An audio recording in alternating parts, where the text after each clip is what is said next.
Like it or not, life is full of measuring sticks.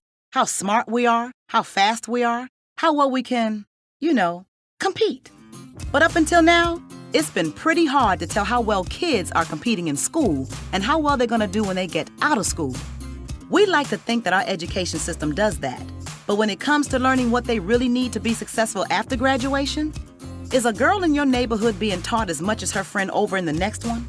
Is a graduating senior in, say, St. Louis as prepared to get a job as the graduate in Shanghai? Well, it turns out the answer to both of these questions is no. Because for years, states have been setting different standards for what students should know and be able to do at each grade level. That's making it too hard to know if our kids are really doing well enough overall, and if they can really compete for a job someday. What we really need are clear goals. That's where the Common Core state standards come in.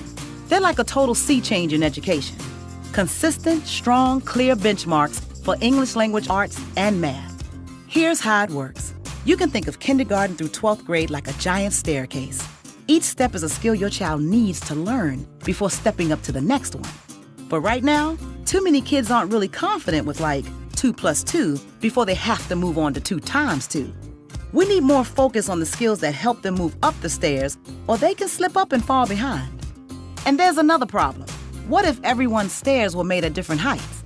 Well, here we go again. They are. So, a boy in Seattle who's rocking an A in English literature could be getting a C on his Chicago friend's staircase. Oops. We need to create consistent steps in education, too.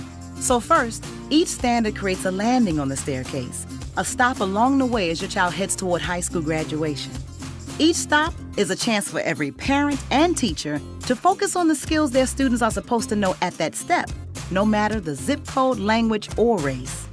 And more importantly, each standard makes sure all students are learning what they need to know to get to graduation and beyond. Because something like counting to 100 leads to understanding dollars and cents, which eventually leads to understanding how to manage a budget. Secondly, the standards are consistent from school to school, and they match up against international standards too. Now we know how we're doing compared to just about everyone.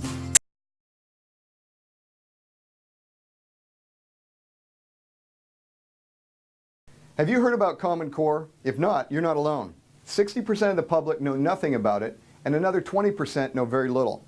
But everyone should be aware of this effort to establish a federal government education monopoly and expand the federal government's intrusion into every classroom in the country.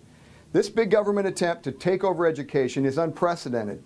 Common Core was initiated as a unilateral move by the executive branch that bypassed the rigorous debate of congressional approval.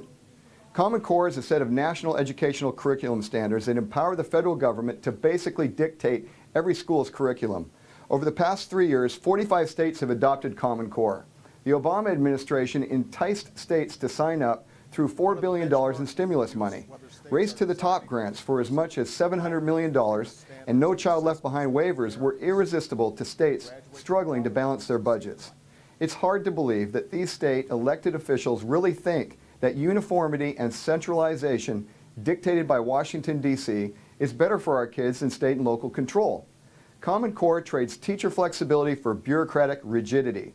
Parental involvement in determining a child's unique learning needs is given over to a one-size-fits-all approach. And the vast regional and demographic diversity of this country is all subjected to the same cookie-cutter approach. Common Core comes with a huge price tag for taxpayers. Overall, implementation costs for states will be $16 billion. California alone will have to spend $1.6 billion. Why would we spend that kind of money implementing standards that are still in the experimental stage with no proven track record that they will actually do anything to improve education? Felix made 8 birthday invitations with hearts. He made some more with stars. He made 17 invitations in all. How many invitations had hearts? Irini has a favorite day of the week. She chose this day because it is the only day that has an I in it. What is Irini's favorite day? Show your work in the tank. Make the sentence less wordy by replacing the underlined words with a possessive noun phrase. The commands of government officials must be obeyed by all. These problems, and countless more like them, have shown up online in recent months. They are examples culled from worksheets, tests, homework assignments, and other materials developed under the United States Common Core K-12 educational standards.